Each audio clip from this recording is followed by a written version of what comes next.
All right, so I got this board a couple of days ago, and the issue with the board was that the PLA, the diag cartridge gives them a bad PLA sign. They've replaced the PLA a couple of times with known good ones, and still nothing. They also replaced the 4066 chip that feeds it, and no good as well.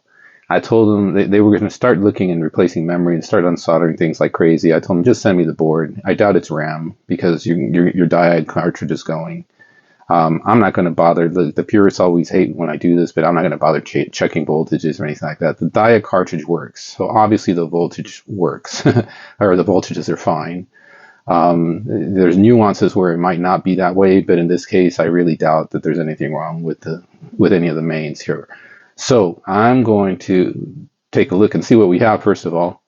And I don't know if it might be the socket, but I'll do a continuity test with all the pins against the traces with the chip in place. That way I'll know whether the socket is good or not. In the meantime, let's go ahead and plug the diagnostic cartridge in here and let's see what we have on the screen. Okay. Okay, got the diag cartridge in there. I'm not going to bother with the dead test, obviously, because the system isn't dead. So, and they said the diag cartridge worked, and sure enough, it does. So let's see what we've got here. Okay, so it does say the PLA is bad. The PLA takes some of the signals from that 4066 chip, but it also takes signals from ROM. So, because it checks the couple of first bytes of the ROMs to make sure that they're active, that kernel ROM checksum does not look right. I even questioned the basic ROM. The character ROM checksum looks fine. Interesting there is that the kernel is unknown. So let's look at, I'll check the socket by doing a continuity test against the pins. I really doubt the PLA is bad. He's put some known good ones in there, but I'll check the PLA anyways. But I think we're going to go and check these ROMs. Okay. And, well, the kernel ROM soldered in, and so is the basic ROM. So, all right. So we'll have some unsoldering to do, but I'm going to attack that kernel ROM first because it obviously does not look right at all. And I don't think the checksum on that basic ROM is correct either, but that's secondary. All right, so stay tuned. Okay, so before I start unsoldering, which like I said, those ROMs don't look right, I put a Kickman cartridge in. So the Kickman cartridge bypasses those ROMs. And sure enough, Kickman seems to work. So definitely an issue with the ROMs. At least pretty confident it's an issue with the ROMs. All right, so let's get back to it. That's a real good way to test the ROMs, or at least scrutinize them using that Kickman cartridge. All right, stay tuned. Just a little tip. So I unsoldered these from the bottom and they almost pull out by themselves. But when they're a little bit hard to pull out on their own, I don't force them because you can easily build up traces. So instead, I heat them up with a heat gun at around 350, and that makes them slide out really easy. So that's what I'm going to do right now.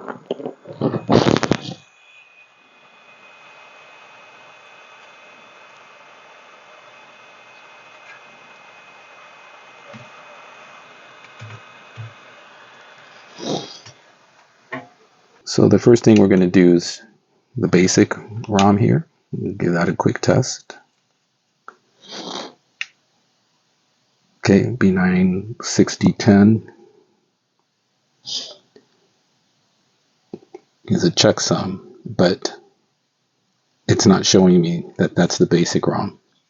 So let's hit the kernel ROM next.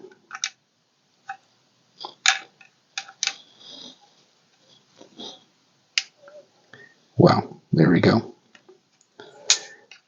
Move this around just in case. All right, so it looks like the kernel ROM is a complete failure, and that basic ROM looks suspect as well. So let's get us a couple of new ROMs here.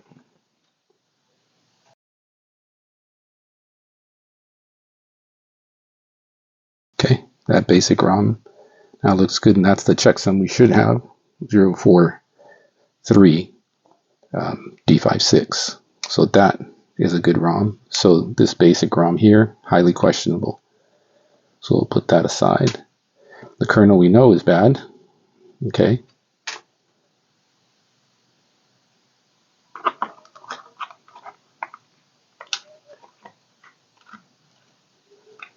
So we'll get a good kernel in here.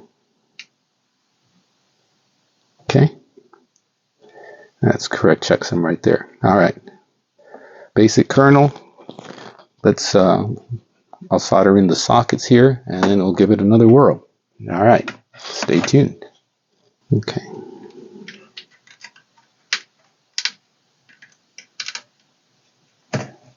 Here's the basic. Here's the kernel. All right. Get the power in here.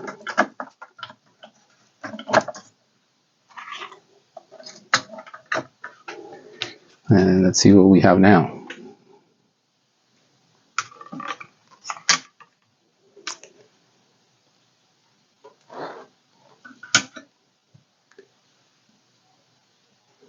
Okay, that looks promising, doesn't it? Let's put the diag cartridge in and see what we've got. Okay, let's turn the diag cartridge on here. Let's see what the screen gives us now.